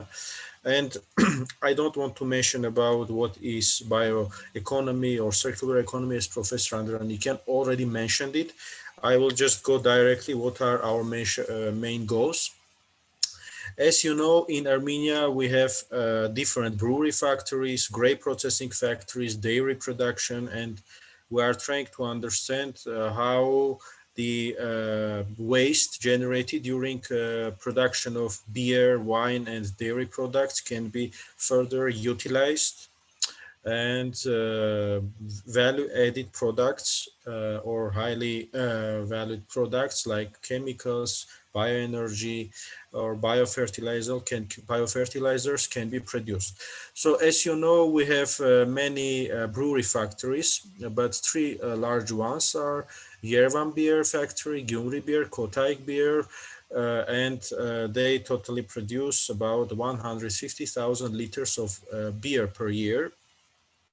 So for grape processing, we have 12 large companies. Among them, you know, Yerevan Brandy Factory, Artashat, Vinko Ijevan Wine Brandy Factory, Yerevan Aral Brandy Wine Vodka Factory, etc. And the total production capacity of these factories are around 265,000 tons of grapes per year. So as you know, from wine production, different wastes are produced. So depending on what type of wine you are producing and what type of grape you are using, and where is from which stage the waste is generated, you will see that there are different compositions. So regarding white wine, if you are producing, or red wine, you see that from different points or from different stages, huge amount of waste is generated. And we are trying to isolate this waste, or we are trying to recycle this waste and use it for further processing. So, in Armenia from 2015 till 2019, the production of wine doubled from 6 million liters to 12 million liters. And approximately from 25 to 40% of the grape used is generated is produced as a waste. So when we calculate, we see that approximately 3.6 million tons of waste is generated only when we are using grape to produce wine. So the idea is to recycle this waste, as there is a lot of high value products like different carbon sources, amino acids, etc., and we can separate them and further recycle it to high value added products. So regarding beer production, so beer production in the world is annually, the amount of production of beer is very high, and the approximately again 20 to 40% waste is generated. You see beer BCG, it's called brewery spent grains on the picture you see here. This waste is generated, which is either given as a feedstock for animals or cattle, or is just thrown away. So composition of brewery spent grain, you will see here that there are proteins, lignin, or there are different sugars, which consists in this BCG, and you see it's very amount of the proteins and sugars are high. So the main aim also of the part of the project is try to utilize or to use these waste, and again to produce various products based on biological technologies, or in the end called bio-based technologies. So there is also different acids in brewery spent grain in the waste. You see here the amounts, and it means we have to understand also how we can use these wastes, or maybe we can reutilize this waste for some products generation. So in Armenia, from 2015 to 2019, the beer production increased from 20 million liters to 26 million liters. Again, 20 to 25% of grains used generated as a waste. So if we calculate, we see that yearly we produce 6.5 million tons of waste as a BCG, or brewery spent grain.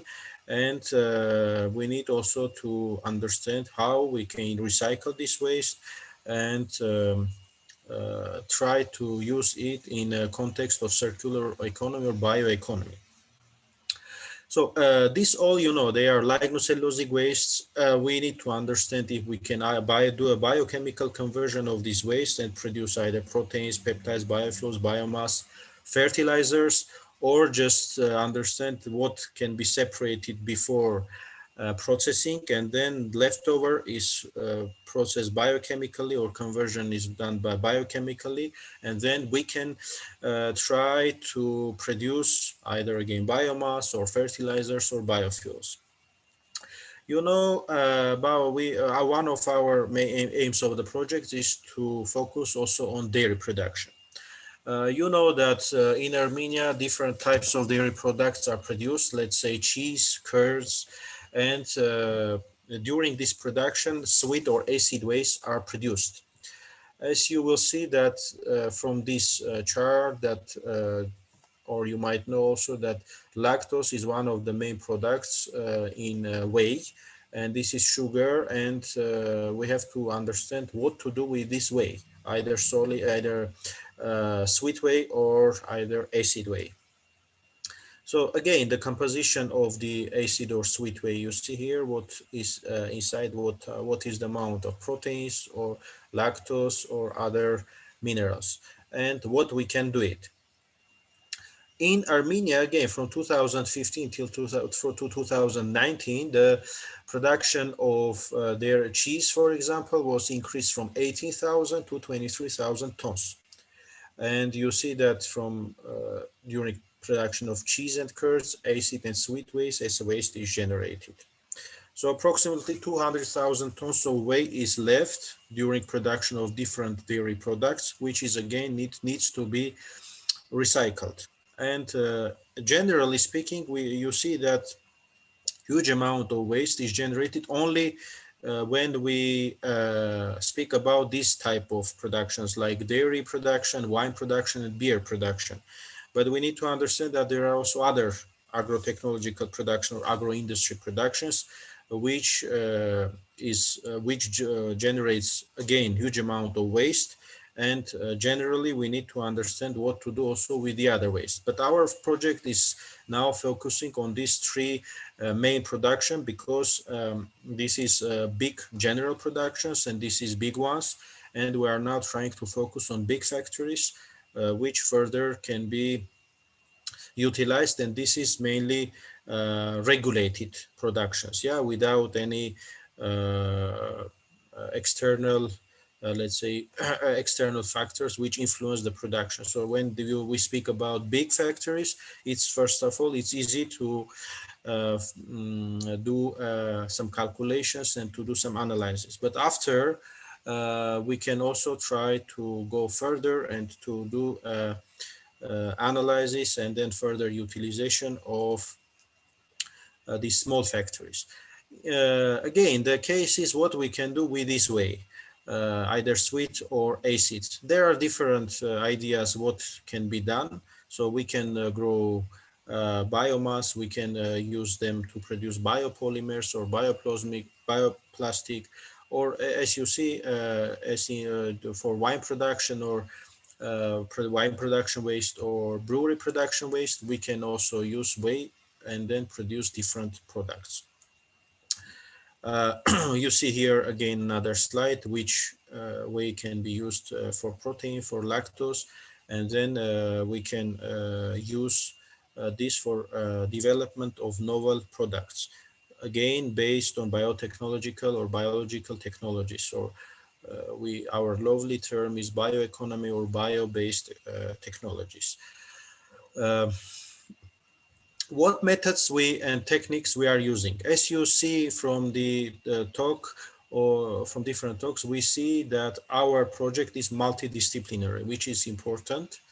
You see, we use different methods like metagenomics, bioinformatics. We try to analyze what is in the waste, what is, maybe there are some microorganisms which can grow in this waste, or there are microorganisms which we need to analyze. We can also analyze our waste with the enzymology technique, genetic process engineering, and different microbiological methods, and try to grow them in fermentation systems or bioprocess control systems, try to see what enzymes we can isolate if they are active or no, or we can apply these enzymes to degrade different wastes, which is also important and one of the aims of the project, of this project.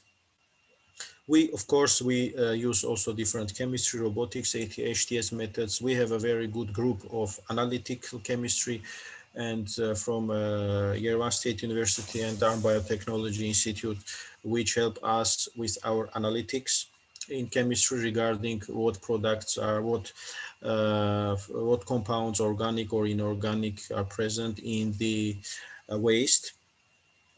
This is our team. You see, team is composed of of course, principal investigator, Professor Andranikean. Then we have team members. You see, Anna Poladzyan, Sarkis Agayan, Ani Paloyan, and me. And we have junior researchers, which are either master students or PhD students. And of course, we are open for new collaborations, and we are waiting, or as the project is multidisciplinary, we need and we want to have new members and new collaborators to further foster our main ideas towards bio-based technologies. So this is Sarkis Aran. You know, he is also a researcher and also project management in this in our project. This is me, where I want to emphasize also each person has its special interest, and you see that, for example, Sarkis Aran is a project management leader. Fermentation technology, biochemistry, biotechnologies are my main focus area. Anna Poladyan, she is also a microbial biochemistry, her interest, and bioenergetics from State University again. Ani Paloyan is again from ARM Biotechnology Institute of National Academy of Sciences. Her interests are in biochemistry and applied enzymology, for example. Hovik Panosyan is our expert. His interest is also in microbiology, extremophiles, again, biology and biotechnology from Yerevan State University. These are our junior researchers, already joined our team recently, and Diana Revonzian, microbiologist from Yerevan State University, and Ella Minasyan from ARM Biotechnology Institute. She's responsible for our analytical chemist support, which is also very important for us. We have already collaboration with Avetis Tsaturian from he is also from ARM Biotechnology Institute. He is supporting us with analytical chemistry data, and of course, I think who is joining or participant, maybe they are interested, and it is possible that the next one, our collaborator, might be you. So we are waiting, we are open, and you can write us, email us, and we will discuss and try to fulfill our requirements with maybe your candidature. Anyway, in the end, what is our main goals after the project is finished? We want to found a bio-based technologies education, research, and innovation center in Armenia.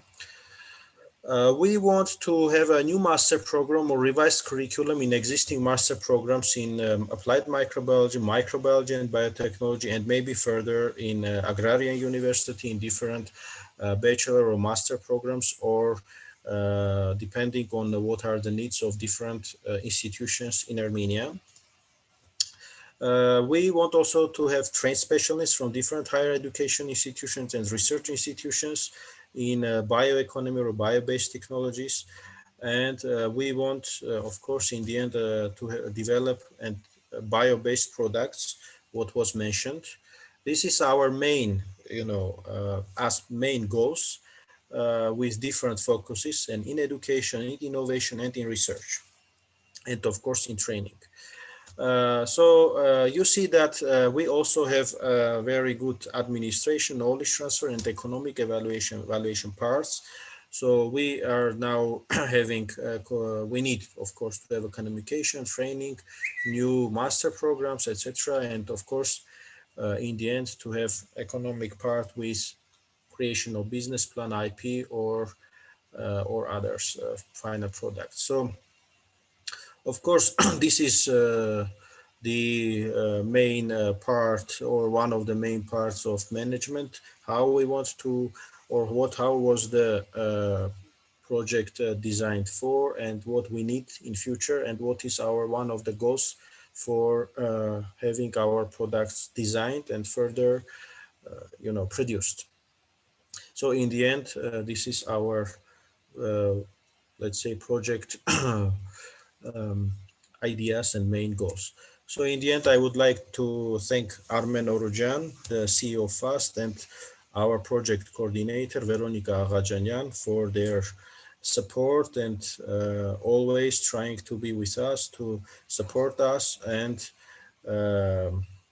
to further, I hope, to have their huge support for successful advanced STEM grant research program. And in the end, I would like to thank you for your attention, and I am open for questions. Thank you, Karen, for interesting presentation of our project. I am sure there will be questions from attendees and speakers. Please go ahead, and if you have any question, just do not hesitate. I just want to mention that we didn't yet show some research data or what we have done, because it was just a general meeting, yeah, for just introducing what is the main goal of our project. So I think when there will be next meeting already, we will show what we have done and what results we have achieved.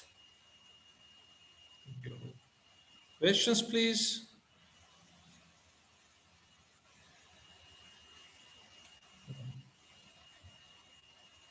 It's evening. Everyone is sleepy, maybe tired after job. Yeah. Oh, there we have some questions. So, are there certain waste streams that are higher value than others? Which ones? So, about waste types which are like having a bit higher value than others, and some maybe examples. So we, the choice of our waste, which we have done, it is for Armenia, because we analyzed, first of all, what are the main, products, factory-made products. Yeah, big factories in Armenia we have, let's say dairy, wine, and beer production. And regarding the analysis of the waste streams, yeah, which are higher value than the others, you see the composition of what we have. I have mentioned in the slides, but of course we didn't analyze all type of waste and then compare all type of waste together and see if some waste has higher value than the others. We might do it, but this is for future, not for now, as we already choose the waste, what was shown. And I don't know, this is our answer. Maybe Professor Andranik, and you might also add some why we choose or... Now it depends on the quantity, Yeah. the quality, and so on. So we have to do this analysis later on. But in the beginning, all three wastes have a good potential, and we have to find out what are the technologies needed, how expensive they will be, and so on. So it's not easy to answer it now, but all three are very attractive substrate, and we always call them waste, but they are high value products, and they are maybe side streams and so on, but not waste. But of course, waste is always very cheap, and this is bad. But they are really the nature has developed millions of years. Within millions of years, very high value product like these with the so-called waste. So these are really good products, but we have to make use of these. Okay, thank you. More questions? And also questions to Vartan Urucan. If there are some questions, you are free to ask now, all attendees and panelists also. Since we do not have, do we have any ideas or projects on promoting recycling culture in Armenia? Maybe this question is to both of you, Mr. Urucan and Karen, because in both of your presentations, you had such kind of, Please, who is first? Mr. Urucan, please. Yeah, thank you for the question. I brought a couple of examples that we will be using, and we are currently using in the university. First of all, we have to start with the behavior. So we have to change the behavior of the students, the faculty. So we now have the sorting boxes. So we are sorting the trash and the waste, the papers. So that's how we start. And in our innovative camp that we will have this circular economy approach. So when we have a small poultry farm, we will have an orchard, and we have a farm. Whatever we will produce, it will go to our professional kitchen, and also the waste will go to the composting, and it will be used as a fertilizer. So these are the elements that we will also use to teach the students, also the high school students, and that will change the behavior. The another one will be our pelleting plant.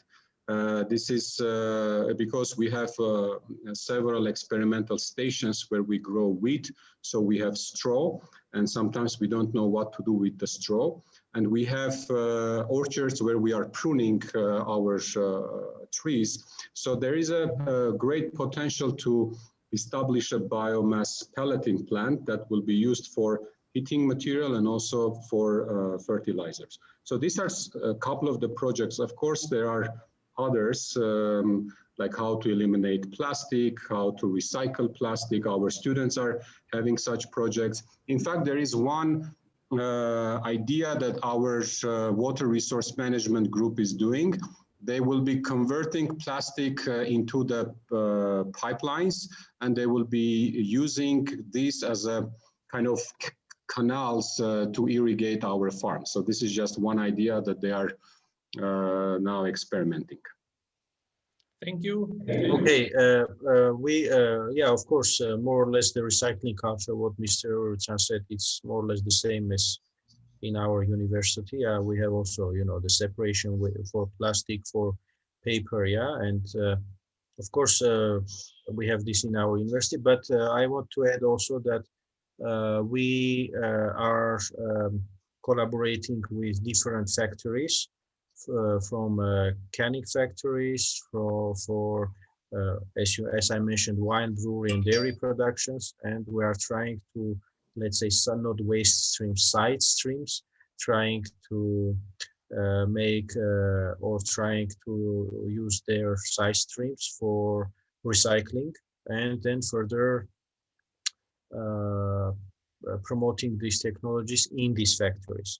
So as one of the also interesting projects is the utilization of coffee side stream or coffee waste, which we can also use in further growing biomass and using in agriculture as biofertilizers.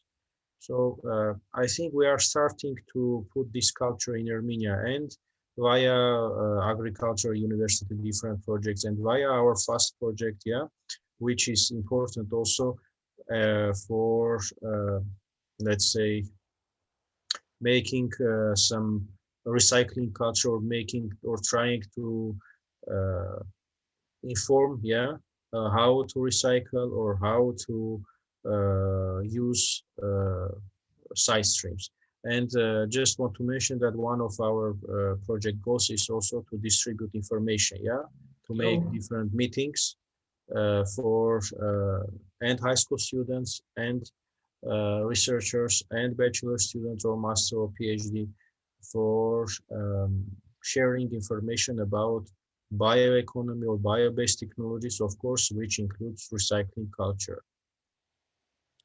So thank you.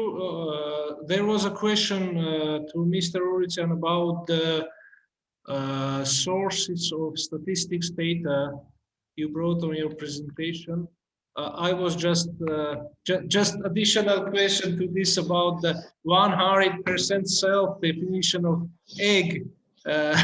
We did not see these times that number of eggs in the stores. Yeah, this is the official statistics. In fact, we do have a self-sufficiency. This last couple of months was a disruption of the logistics.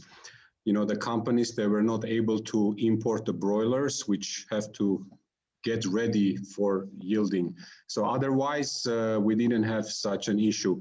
I answered to the question, so I provided all the sources. So it's mainly the official sources, Armstat, FAO-Stat, World Bank. So okay. I answered. Okay, thank you. Sarkis, Yeah. And I have just a comment to Vartan. Vartan, regarding the productivity, of course, you showed that the productivity in Armenia is not so high, and you showed limitations. But that there you can make an improvement. But you didn't mention the quality. The quality of food you cannot improve anymore in Armenia. I mean, I was everywhere in the world, and if you test the grapes, if you taste the peaches, you never find things like that. So this is also something positive, that we have one of the best products in the world. I agree, Professor. Yeah. But we have to work on the efficiency and the productivity and competitiveness. because, for example, that high quality fruit we cannot transport, so we have logistics issues. So we have to invest in the infrastructure and food safety, because we have lots of chemicals used in the orchards and in the greenhouses. So, I mean, these are the issues that we have to tackle if we are talking about the sustainability and, you know, and safety. Okay, thank you. I want to thank all our lecturers. Since we have no more questions, I want to invite for final remarks Professor Andranikean to close our webinar, and to thank also all the attendees and all the speakers, as I said, and organizers. Sarkis, thank you very much. I mean, I have really could say that this is really was an excellent webinar, and we are doing this for the first time and trying to show what we are doing. And it is really a great opportunity to do something excellent in this field. And I'm very thankful to all of you who attended this meeting, but of course, also from FAST, Armen Orudjan, and all his team, Veronica, Susanna, Hasmik, and Asrik, for really preparing this meeting very professionally. And so this is really excellent. And especially I would like also to thank, of course, the speakers who gave really an overview about the development in Armenia. And this gives us really hope that we can really move things forward. And then I think we have a lot of excellent opportunities for in the future.